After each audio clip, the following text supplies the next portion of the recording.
1447 হিজরি হজ মৌসুমের প্রস্তুতির অংশ হিসেবে হাজিদের নিরাপত্তা নিশ্চিত করা এবং হজ পালনে শান্তি, নিরাপত্তা ও স্বাচ্ছন্দ্য বজায় রাখার স্বার্থে কিছু ব্যবস্থা গ্রহণ করেছে সৌদি আরব।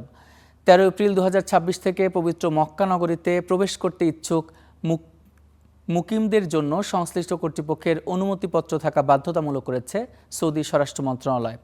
যাদের এই অনুমতি নেই তাদের প্রবেশ নিষিদ্ধ করা হবে বলে জানানো হয়। তবে ব্যতিক্রম থাকবেন মক্কা থেকে ইস্যুকৃত ইকামাধারী, বৈধ হজ তাসরি বা পারমিটকারী অথবা মক্কার পবিত্র স্থানসমূহে কাজের অনুমতিপত্রধারীরা। এছাড়া ওমরা ভিসায় আগতদের জন্য সৌদি আরব ত্যাগের শেষ তারিখ নির্ধারণ করা হয়েছে 18 এপ্রিল 2026 পর্যন্ত।